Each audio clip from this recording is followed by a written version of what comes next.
요한계시록을 함께 공부해 가는 중에 있습니다. 우리 요한계시록은 묵시로서 환상 또는 비전입니다. 우리가 환상이라고 하지만 비전, 또 계시로서 기록되어진 예언의 말씀입니다. 아울러서 모든 교회가 다 읽어야 할 서신으로서 편지입니다. 2장과 3장에서는 이제 각 교회로 보내지는 서신을 우리가 지금부터 좀 살펴야 하는데, 편지의 내용이 무엇인지 또 잘 이해하기 위해서 2장을 구체적으로 공부하기 전에 전체적인 구조를 좀 한번 살펴보았으면 합니다. 그래서 요한계시록 전체가 모든 글이 다 그렇겠지만 서론, 본론, 결론으로 이런 형식을 가지고 있는데, 편지 역시도 서론과 본론과 결론으로 가져갑니다. 그래서 요한계시록의 서론은 사실 1장 1절에서 8절까지 있는 말씀으로 서론 부분이 끝이 나고요. 본론이 1장 9절부터 22장 5절까지의 말씀이 되길 텐데, 그 본론 안에 이제 과거적인 일, 현재적인 일, 미래적인 일로 나누어서 1장 9절에서 20절까지, 또 그 다음에 이제 2장 1절부터 3장 21절까지, 4장 1절에서 22장 5절까지, 그래서 마지막 결론을 22장 6절에서 21절까지로 이렇게 좀 살펴보실 수가 있을 것입니다.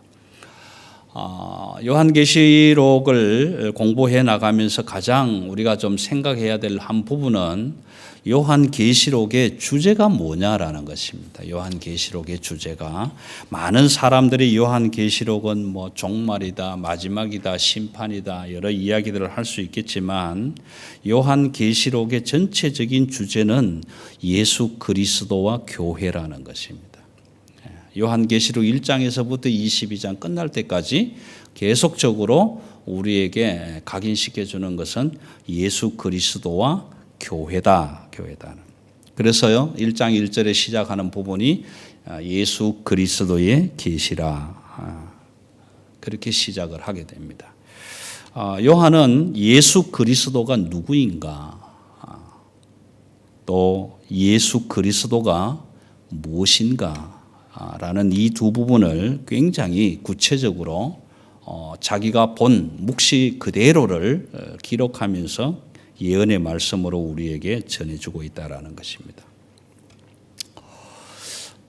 참 어리석은 질문 같지만 저와 여러분이 또 한 번 생각해야 할 것은 예수가 누구인가라는 것입니다. 저와 여러분에게 그 예수가 3인칭 정도 된다면 지금 우리는 이 자리에 있을 이유도 없고, 또 내가 예수를 믿는다, 교회를 다닌다 할 필요가 없습니다. 예수가 누구인지를 모른다면 저와 여러분이 지금도 내가 믿고 있는 그 예수가 누구인지를 모른다라고 한다면 예수 그리스도가 무엇인가라는 것에 대해서는 우리가 전혀 알지 못하고 있다라는 것입니다. 그래서 이 요한계시록은 특별히 사도 요한은 도대체 예수 그리스도가 누구인가, 그 예수 그리스도가 뭔가라는 것을 1장에서부터 22장 끝날 때까지 계속해서 우리에게 인식시켜주고 있다는 이 요한계시록인 것입니다. 그래서 계시를 기록하면서 전에도 계셨고, 이제도 계시고, 전에도 계셨고, 장차 오실리다, 그분이 곧 예수 그리스도시다, 이렇게 말을 하지만, 사실 2장에 들어가면 이제 2장에서 3장은 교회론을 이야기하고 있는데, 이 교회론은 현재적으로 기록을 합니다. 그래서 순서가 좀 바뀌지요. 계시의 순서하고 조금 바뀌게 됩니다. 그래서 이제도 계시고, 전에도 계셨고, 장차 오실리다, 이렇게 계시했던 내용을 조금 바꾸어서 현재적인 교회적 상황을 이제 편지로 기록하게 되는데, 말씀을 읽으시면서 사실 이 부분을 살짝 언급을 하고 지나갔지만 우리는 때로 그렇게 민감하게 보지 못하고 있다라는 것입니다. 1장 18절을 한번 보시면 곧 살아있는 자라 내가 전에 죽었었노라 볼지어다 이제 세세토록 살아있어 사망과 음부의 열쇠를 가졌노라. 이 18절 표현에서 성경을 읽어가는 많은 성도들에게 과거, 현재, 미래로 계시할 내용이 아니라 과거, 현재, 미래로 계시를 기록해 가겠다는 의도를 보여주고 있는 것입니다. 그래서 계시를 받았을 때는 이제도 있고 전에도 있었고 장차 오실이라고 받았지만 사도 요한이 교회를 향해서 편지를 할 때는 과거적인 내용보다 현재적인 이야기로 시작을 하고 있다라는 것입니다. 그래서 네가 본 것과 내 오른손의 7별 또 7 촛대의 비밀 이것들을 교회에다가 편지해 주면 좋겠다. 그렇게 시작을 하게 되는 것이죠. 더불어서 편지를 읽기 전에 요한계시록 전체를 좀 말씀을 드려서 여러분들이 혹 예배 시간이 아니더라도 말씀을 읽을 때 좀 참고가 되었으면 합니다. 그래서 요한계시록 1장에는 기독론을 이야기합니다. 기독론이라는 의미는 Who is Christ? 예수 그리스도가 누구냐라는 것입니다. 누구냐. 그럼 2장과 3장에서는 교회론을 이야기합니다. 그럼 교회가 뭐냐라는 것입니다. 4장과 5장에서는 예배론을 이야기합니다. 하나님의 백성들이 드리는 예배는 도대체 무엇인가라는 것입니다. 6장과 7장에서는 이제 심판이 시작되는 내용들인데 죄란 무엇인가, 악이 어떤 것인가라는 것을 이야기해 주고요. 8장과 9장에서는 기도론이 소개가 됩니다. 도대체 기도가 뭔가라는 것입니다. 그리고 10장과 11장에서는 선교론 또는 전도론으로 표현할 수 있는데 두 정인의 이야기를 통해서 하나님의 교회가 도대체 어떻게 하나님의 말씀의 정인이 될 수 있을 것인가라는 것을 소개하고요. 12장과 14장은 정치론을 이야기합니다. 그 정치론이라는 것은 이 땅의 정치와 하나님의 나라의 정치, 즉 인간의 정치와 신국의 정치가 어떻게 다른가라는 것을 이야기하고요. 궁극적으로는 하늘나라는 무엇이냐라는 것을 또 이야기합니다. 15장과 18장에서는 말 그대로 심판이 어떤 것인가, 심판론에 대해서 이야기를 하고 있고요. 이 19장과 20장에서는 구원론을 이야기합니다. 구원이 과연 무엇인가라는 것입니다. 그리고 마지막 21장과 22장에서는 소위 말하는 천국론입니다. 하나님의 나라, 하나님의 나라. 그렇게 해서 요한계시록 전체를 얘기하자면 예수 그리스도가 주제고 교회가 주제가 되는데 예수 그리스도는 곧 교회다라는 이야기를 요한계시록이 전체적으로 이야기하고 있는 것입니다. 그래서 예수 그리스도가 교회라면 교회는 예배하고 또 선악을 분별하고 기도하고 선교하고 또 하나님의 나라를 이루어 가야 하고 마침내 주어질 심판과 구원은 무엇이며 하나님의 나라는 어떤 것인가를 전체적으로 깨달아 알아서 마지막까지 하나님의 나라를 증거해야 될 책임을 가진 곳이 곧 교회다라고 요한계시록은 얘기하고 있는 것입니다. 그러니까 이걸 딱 세 개로 줄이면요, 모든 백성, 이 땅에 살고 있는 모든 백성, 우리는 교회 안에 있는 사람들만 하나님의 백성이라고 하지만 하나님은 사람을 지으실 때에 너는 교인, 너는 아닌 이렇게 구별해서 지으신 것이 아니라 이 땅의 모든 사람들을 향한 창조주이십니다. 그래서 모든 백성들, 이 땅에 있는 모든 백성들은 예수 그리스도 없이는 구원이 없다라는 것입니다.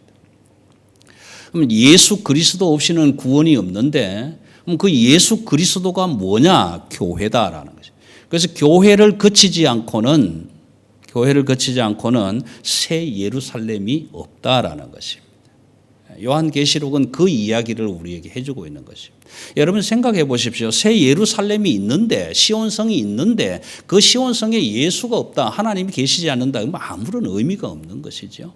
오늘 교회도 마찬가지입니다. 하나님의 교회라고 세워졌는데, 사랑의 교회가 여기 주처하고 말씀의 반석 위에 섰는데 정작 교회 안에 하나님이 계시지 않는다면 그건 이미 교회가 아니다라는 것입니다. 그래서 사도 요한은 예수 그리스도는 곧 교회다.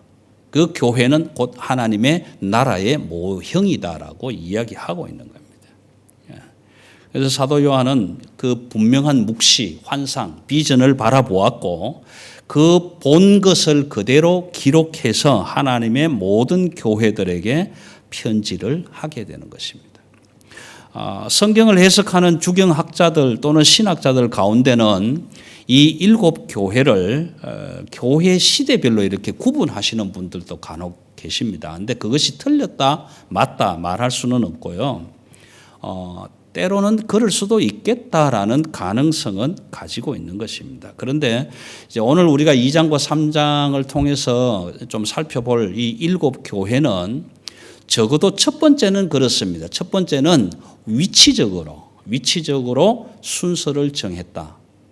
즉 말해서 행정구역, 편리한 행정구역을 따라서 순서를 정했다라는 것입니다. 그래서 우리가 에베소 교회를 좀 이제 보게 될 텐데, 사도 요한이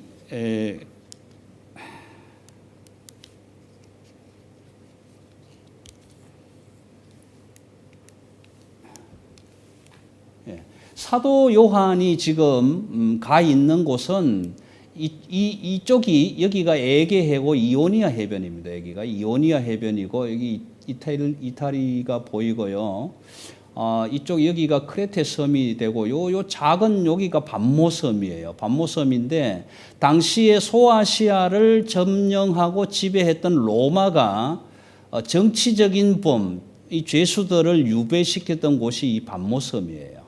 지금 그 사도 요한은 이 반모섬의 유배를 당해서 주의 날에 성령의 붙들림을 받고 환상, 하나님의 비전을 보게 되는데 그 하나님의 비전을 바라본 내용들을 기록해서 편지로 보내는데 사실 요 에베소 밑에 여기에 밀레도라는 데가 있습니다. 밀레도가 있는데 여기는 사도행전에 찾아보시면 에베소에서 목회를 하던 바울이 밀레도에 내려와서 에베소의 장로들을 초청을 하고 에베소를 떠나면서 교회를 부탁한다라는 부탁의 말씀을 남기고 갔던 곳이 요 밀레도가 여기에 있어요. 여기 있는데 7 교회 안에는 들어가지 않기 때문에 그래서 반모에서 편지를 보내는데 가장 처음 보내는 곳이 에베소가 되고 에베소를 거쳐서 다음은 스무나, 버가모, 두아디라, 사데, 빌라델비아, 라오디게 이렇게 7 교회를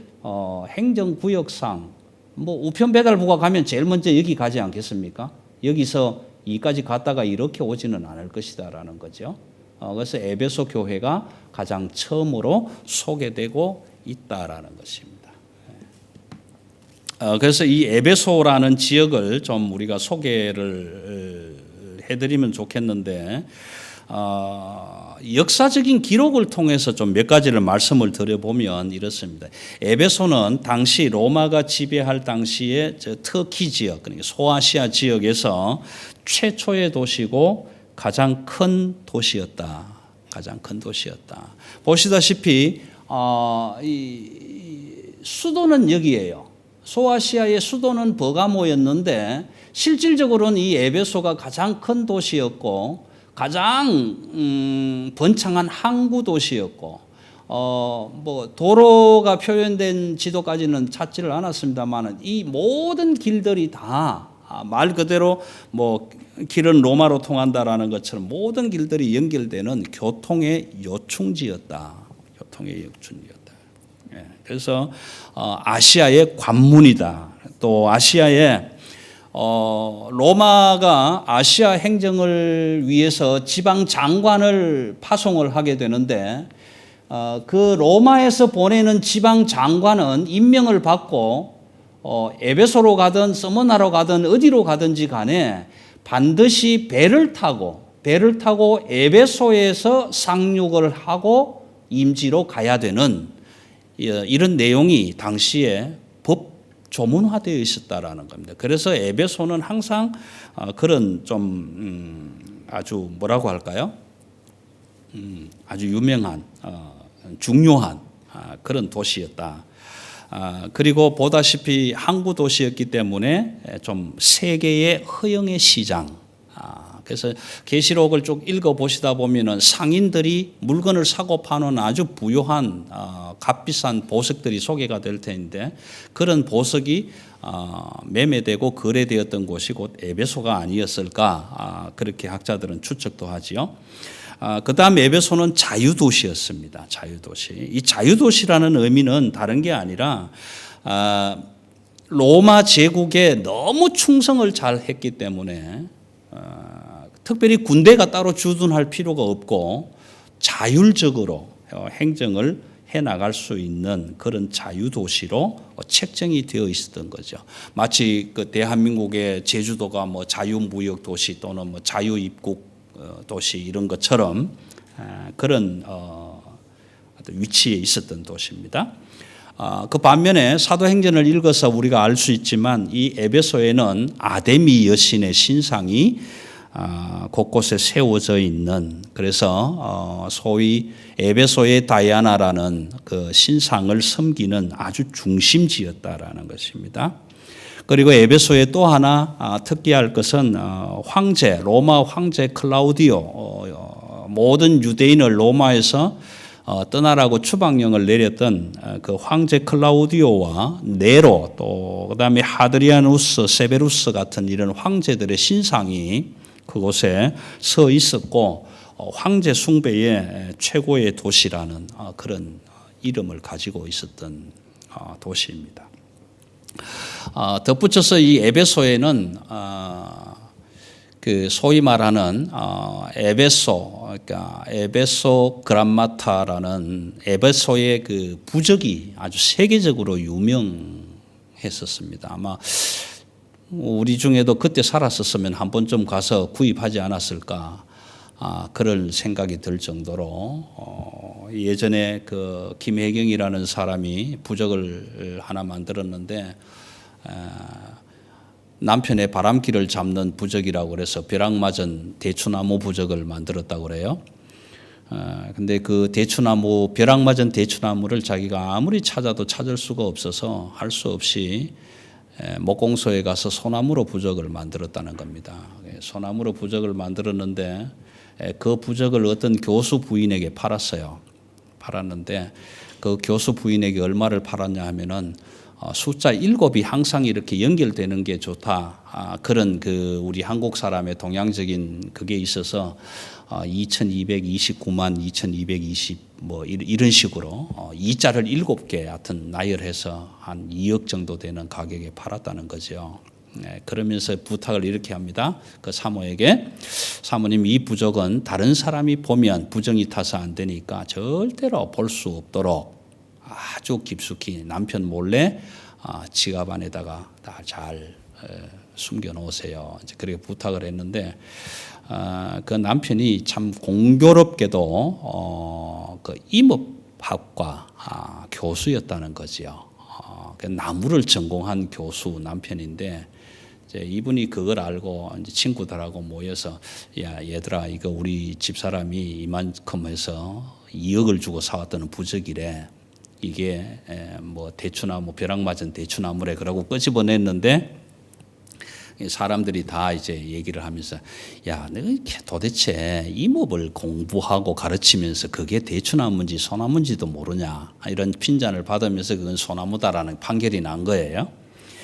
집에 가서 이제 부인하고 싸움이 대판 벌어지고 그 부인은 그걸 가지고 다시 그 김혜경 씨한테 찾아가서 던져놓으면서 도대체 벼락맞은 대추나무라 했는데 이 소나무지 않냐 말이야. 이래 갖고 나한테 2억이나 받아 묻고 그래서 되겠냐 그러니까 그 김혜경 씨가 소나무 던져놓은 그 부적을 보면서 사모님 보시기에 그게 소나무 같습니까? 그렇게 물으니 그 부인이 아닌데요, 대추나무 같은데요. 그렇게 대답을 했다는 거죠. 그럴 정도로 유명한 부적이 당시의 에베소 부적이었다라는 것입니다. 얼마나 그 에베소가 그런 지역이었든지 간에 아주 유명한 철학자 헤라클리투스는 이런 이야기를 합니다. 누구든지 에베소에 사는 사람은 어디서나 볼 수 있는 부도덕에 울지 않을 수 없다. 그 철학자의 한 사람인 헤라클리투스가 그런 이야기를 남겼을 정도로 에베소는 그런 좀 사실 우리가 에베소 교회라고 하지만 에베소에 있는 교회지만 에베소라는 지역은 그랬었다라는 거죠.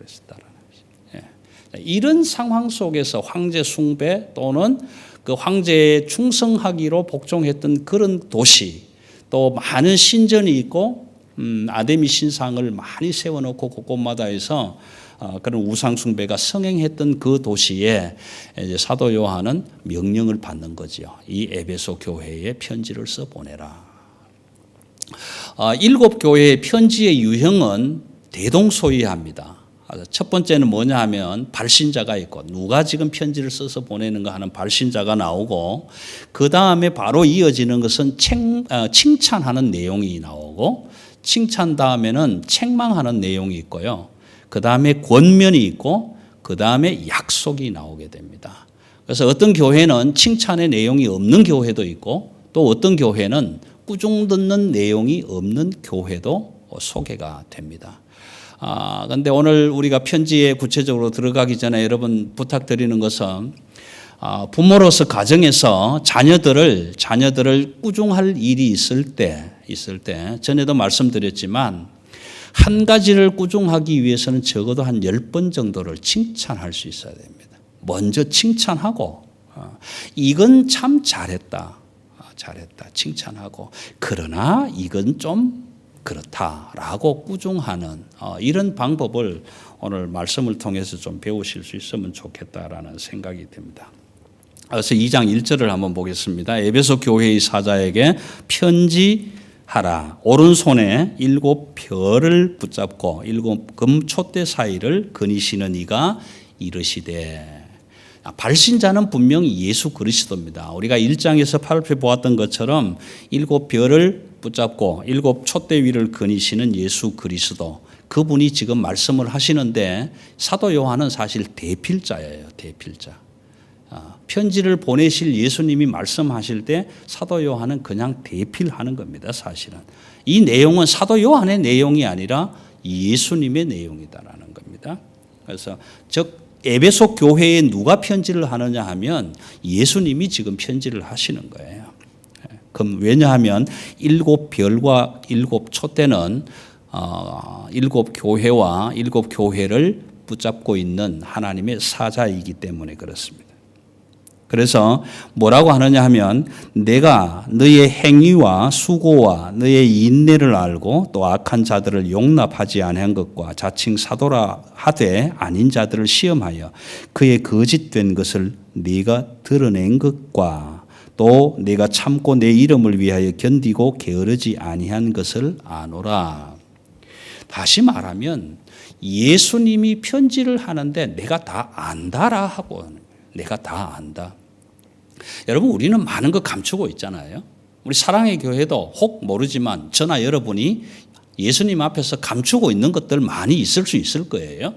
그렇지만 예수님은 편지를 하시면서 내가 다 안다. 얼마나 두려운 사실인지 모릅니다. 내가 다 안다.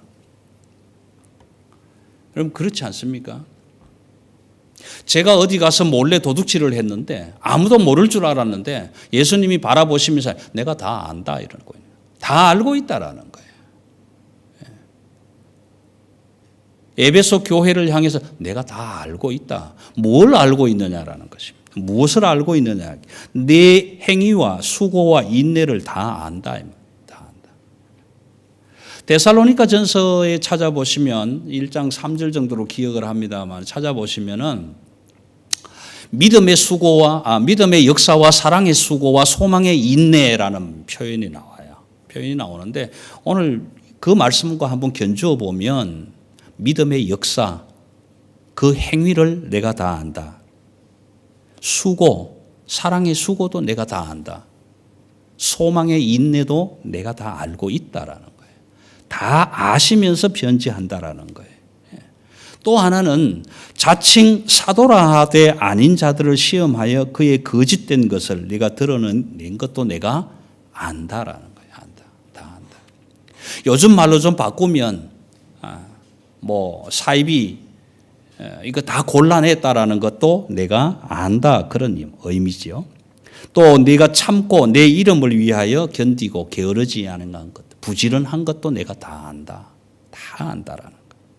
그리고 6절에 가시면은 내가 너에게 이것이 있으니 네가 니골라당의 행위를 미워하는도다. 나도 이것을 미워한다라고 말씀하시면서 니골라당의 행위를 미워한다라는 것도 알고 있다라는 것입니다. 그래서 니골라당의 행위는 버가모 교회를 설명할 때에 함께 말씀드리겠습니다. 왜냐하면 니골라당의 행위와 발람의 이야기가 버가모 교회에서 함께 나오기 때문에 그렇습니다. 자, 이런 것들을 다 안다. 다 안다. 사실은 칭찬이거든요. 잘하고 있다라는, 잘하고 있다. 그런데 5절에서는 뭐라냐면 4절과 5절에서는 그런데 한 가지 책망할 것이 있다. 다 잘하는데 하나 책망할 게 있다. 처음 사랑을 버렸다라는 것입니다. 처음 사랑을 버렸다. 여러분, 처음 사랑을 버리면 어떻게 될까요?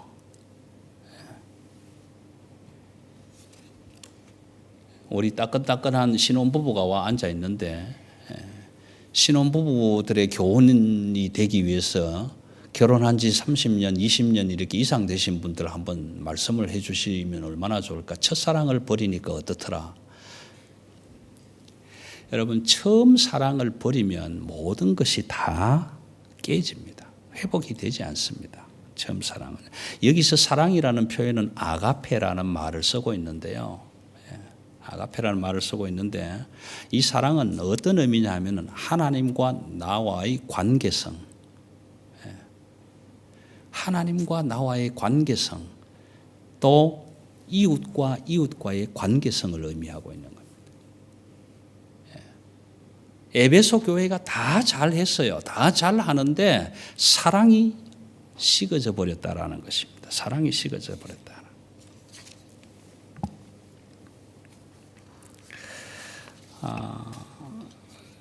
버가모 교회를 소개할 때 다시 한번 말씀드리겠지만 우리 사람들은요 지금 요즘의 사람들입니다. 예전에도 그랬겠지만 요즘의 사람들을 만나면요 목사님 하나님 참 좋아요. 예수님 참 좋아요. 그런데 교회는 싫어요. 하나님도 좋고 예수님도 좋은데 교회는 싫다라는, 교회는 싫다. 왜 그럴까요? 왜 사람들은 복 주신다는 하나님이 좋고 우리를 사랑해 준다는 예수님도 다 좋은데 교회가 왜 싫을까? 왜 싫을까? 그건 교회 안의 문제예요. 그건 교회 안의 문제입니다. 무슨 문제냐 하면요 이런 겁니다. 교회 안에 율법주의가 너무 많다라는 것입니다. 율법주의가 너무 많다. 무슨 말이냐 하면 따지고 정죄하는 일이 너무 많다라는 거예요.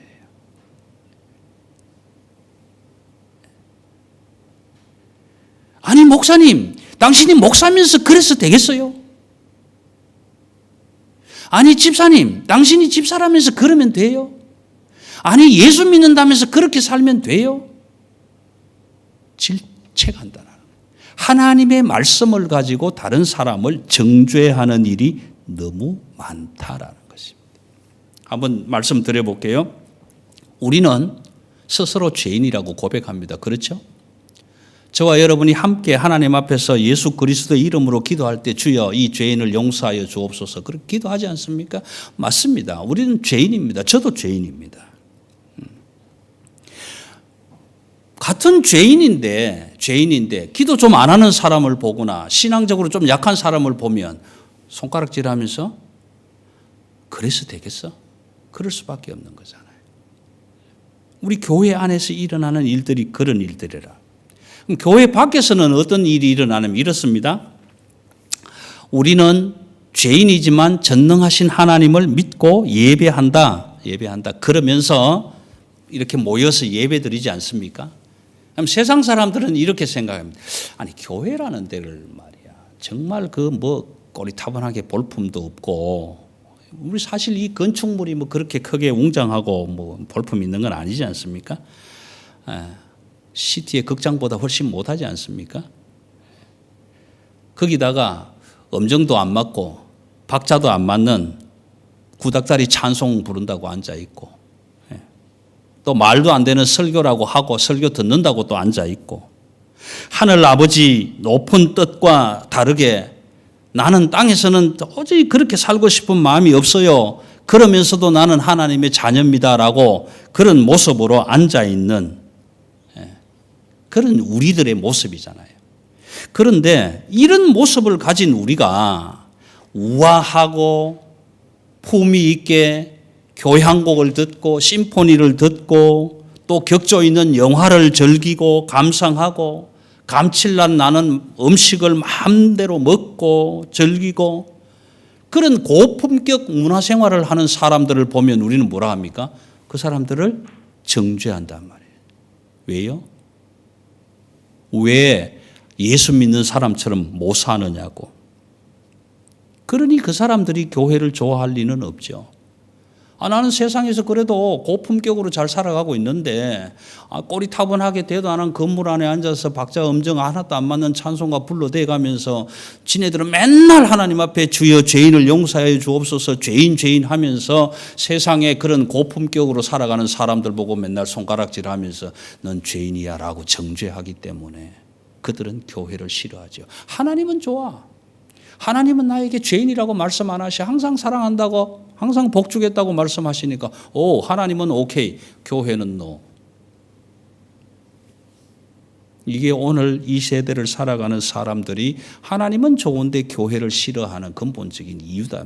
그럼 누가 만들었느냐? 우리가 만들었다. 여러분 우리가 영원한 생명을 주시고 구원해 주시고 새 하늘과 새 땅에서 영원토록 살도록 하는 그런 왕권을 허락하여 주신 그 하나님 우리 뜨겁게 사랑하지 않습니까? 하나님 사랑해요. 예. 이제 앞으로 찬양을 하면 그 찬양도 부르게 됐지만 예수 사랑해요.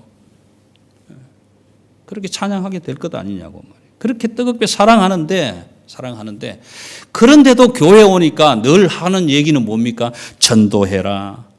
헌금해라, 봉사해라, 청소해라, 설거지해라, 뭐 구제해라, 성경 읽어라, 기도해라, 맨날 희생해라, 섬겨라. 그 소리 하니 하나님은 좋은데 교회는 싫지요. 그렇게 못 살게 구는 교회, 짜증나는 교회를 왜 좋아하겠어요? 아니요, 아무도 좋아할 리가 없죠. 자, 거기다가 그까지만 해도 또 이해가 가는데 거기다가 뭐냐 하면은 진리다, 정의다, 공의다, 법이다, 원칙이다, 율법이다 그래가면서 1단이다, 2단이다, 동성이다, 삼성이다 오만 때만 걸 다 갖다 붙이면서 잣대를 들이대서 정죄하니 사랑이 어디에 머무냐 말이에요. 사랑이 어디에 머무냐. 사랑이 머물 곳이 없는 거예요. 여러분 묻고 싶습니다. 하나님의 사랑은 모든 죄인을 위한 사랑이 아닙니까? 하나님의 사랑은 교회 안에 들어와 있는 저와 여러분들만의 사랑입니까? 하나님은 교회 밖에 있는 세상 사람들은 사랑하지 않습니까?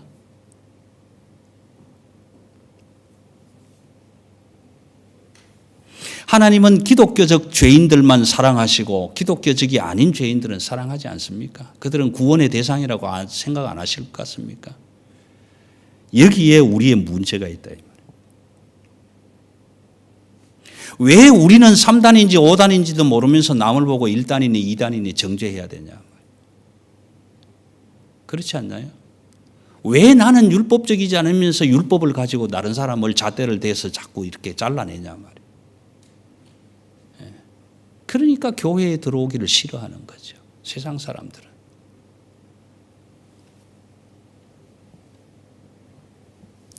조심스럽습니다만 이 말씀을 언젠가는 들어야 할 것이고 꼭 함께 알아야 할 내용이기 때문에 말씀을 드리는데요. 여러분, 동성애자 문제 한번 생각해 보십시다. 동성애를 하는 사람들에게 있어서 성경적이지 못한 그 행위는 반드시 정죄받아야 하는 것 마땅합니다. 내가 동성애자가 아니기 때문에 동성애자 하는 사람들을 정죄하는 것이 아니라 하나님의 말씀에 비추어 보았을 때 동성애는 하나님의 말씀에 어긋나기 때문에 반드시 그 행위의 죄적인 질은 평가받고 심판받고 정죄받아야 할 것 당연합니다. 그러나 여러분, 그런 죄 가운데 있는 동성애자는 하나님의 구원의 대상이 아닙니까?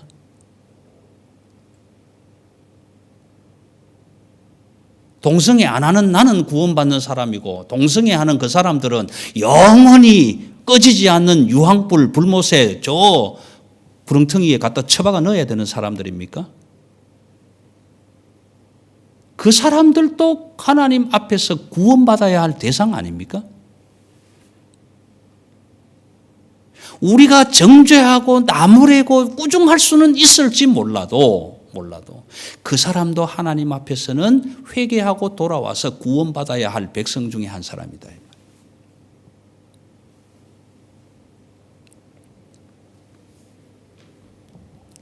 여러분, 오늘 에베소 교회가 다 잘했잖아요.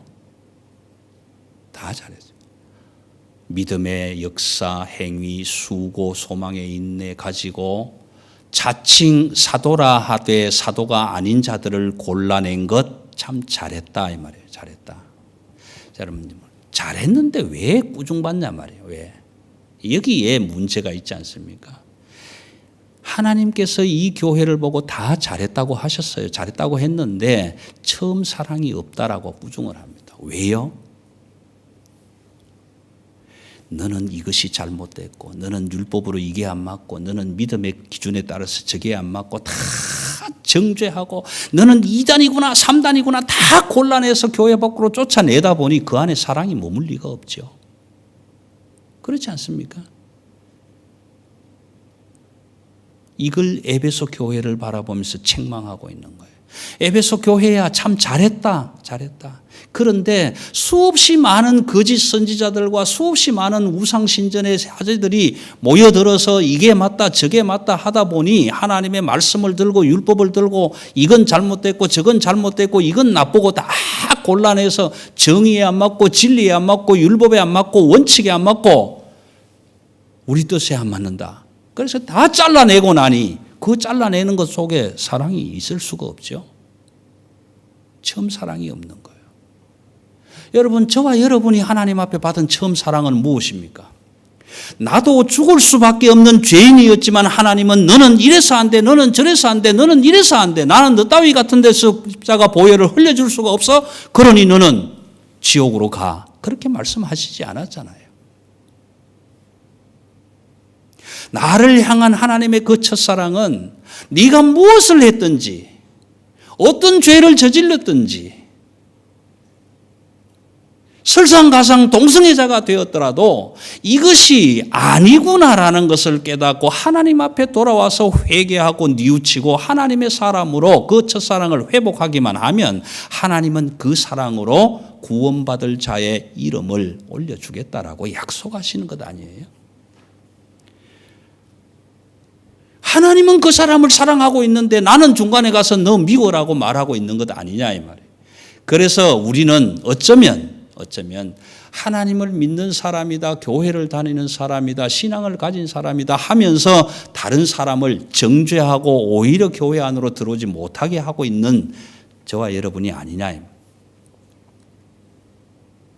고백드리기는 목사인 저도 한때 정말 힘들고 어렵게 눈물로 엎드려 회개하며 기도했던 적이 있습니다.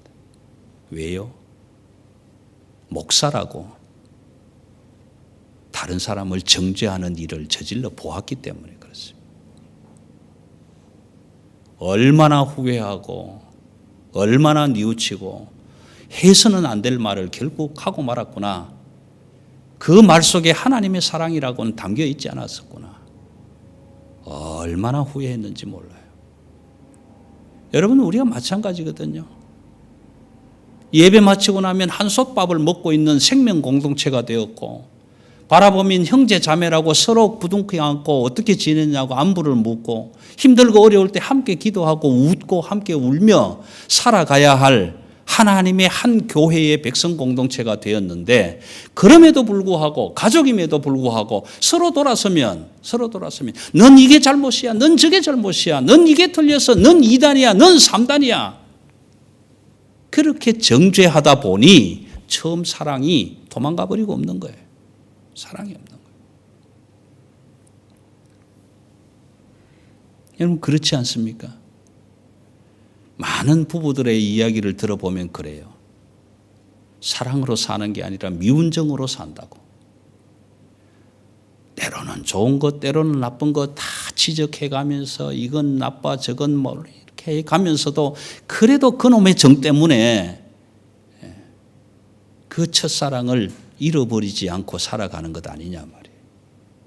지금 에베소 교회는 어떻게 내가 하나님의 복음을 들었는지 그것 생각하기도 전에 온통 잘못된 것 골라내고 정의에 안 맞는 것 잘라내고 율법에 안 맞는 것 찾아내고 그래서 2단, 3단, 4단 다 골라내고 그러다 보니 정작 내 안에 하나님의 사랑이 식어져 버리고 없더라. 다 도망가 버렸다. 여러분, 우리 사랑의 교회도 마찬가지입니다. 우리가 좀 모자라면 덮어주고 좀 뾰족하게 튀어나오면 살짝 눌러서 넣어주고 그렇게 해서 사랑으로 감싸고 사랑으로 두둔하고 사랑으로 엮어가야 할 텐데 다 저건 저게 나빠, 이건 저게 나빠, 저건 저것이 나빠. 아유, 오늘 아침에 집사님 머리가 왜 그 모양이야, 옷이 왜 그 모양이야, 화장이 왜 그래. 여러분, 그럴 이유가 하나도 없습니다. 하나님 앞에 다 아름답고 귀한 모습으로 나오는데 설상가상으로 내가 지난 한 주간 동안에 큰 죄악 가운데 있어서 그 죄를 뉘우치려고 아침 일찍 준비하고 나왔는데 나오자마자 듣는 소리가 그런 소리라면 누가 교회를 좋아하겠냐고요.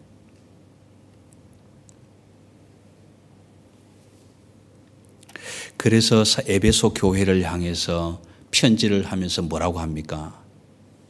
7 별을 붙잡고 7 촛대 사이를 거니시는 이가. 이렇게.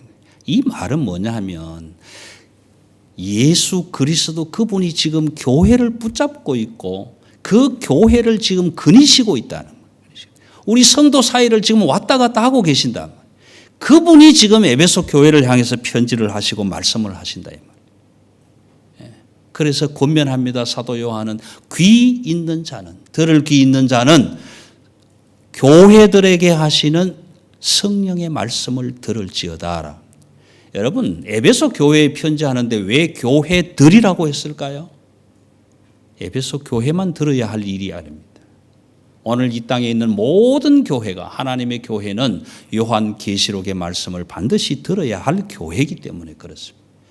이 교회 안에는 사랑의 교회도 포함이 되고 있는 것입니다.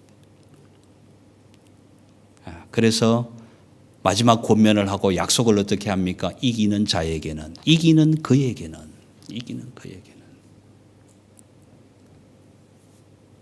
여러분,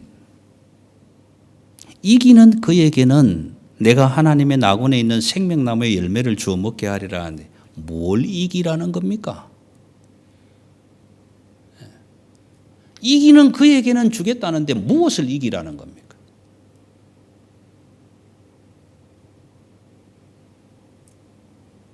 도대체 뭘 이기라는 거예요, 나보고. 사도 요한을 통해서 말씀을 해 주시는데, 아니 예수님 도대체 내가 뭘 이기라는 거예요? 뭘 이기면 생명나무의 열매를 주시겠다는 겁니까? 고린도전서 13장에 가면은 마지막에 이런 이야기를 합니다. 믿음, 사랑, 소망, 그 중에 제일은 사랑이라. 믿음과 사랑과 소망이 항상 있는데 그 중에 제일은 사랑이라. 여러분, 사랑으로 모든 것을 이기라라는 것입니다. 사랑으로 모든 것을 이기라. 예수 그리스도는 하나님의 사랑으로 모든 것을 다 받아들이고 이겨내신 겁니다. 십자가 위에서 죽으실 때에도 주여 저들을 용서하여 주옵소서, 저들이 하는 짓을 알지 못하고 있습니다. 사랑으로 이기라는 거예요.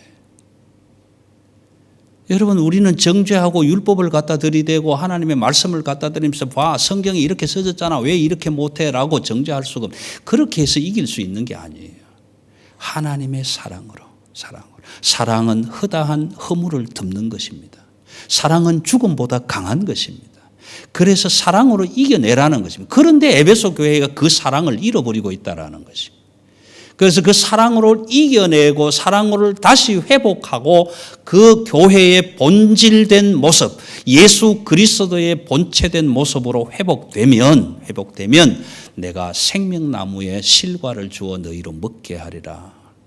여러분, 창세기 3장 24절 말씀을 읽어보시면 생명나무의 길은 천사들, 그룹들과 두루 도는 화염금으로 막아 놓으셨어요. 갈 수가 없습니다. 창세기 3장 24절 이후로 한 번도 그 길을 풀어놨다고 말씀하신 곳이 없어요. 여러분, 그룹들이라는 것은 하나님의 영광을 높이고 수호하는 천사들의 무리라고 보시면 돼요. 그 많은 무리들이 생명나무로 가는 길을 막아놓고 있고, 두루 도는 화염금, 오늘은 그 두루 도는 불칼 이렇게 소개됩니다만은 그 화염금으로 생명나무의 열매를 따먹기 위해서 가는 길을 다 막아놨다는 거예요. 그런데 오늘 에베소 교회를 향해서 네가 하나님과의 첫 그 사랑의 관계를 회복하면, 정죄하고 미워하고 시기하고 질투했던 이웃과의 관계를 하나님의 사랑으로 회복하면, 그래서 하나님의 몸된 교회가 세상을 향하여 그 하나님의 사랑으로 세상을 품어 나아갈 수 있는 사랑을 가지기만 하면, 그러면 생명나무의 열매를 먹게 하시겠다라는 거예요. 이것이 교회의 본질입니다. 왜 예수님이 편지를 쓰시면서 첫 번째에다가 교회를 붙잡고 교회를 거닐고 있으신 하나님으로 기록을 하시는가? 왜요?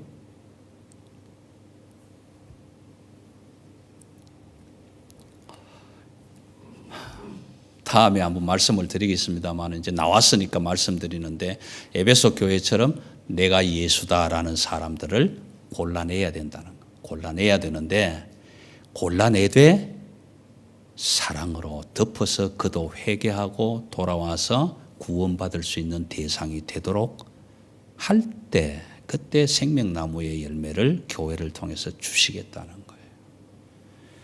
말씀드렸던 것처럼 예수 그리스도 없이는 구원이 없고, 예수 그리스도가 없는 교회는 이미 교회가 아니고, 교회에 예수 그리스도가 몸으로 존재하셔야만 영원한 새 예루살렘으로 나아갈 수 있는 길이 열려진다라는 것입니다.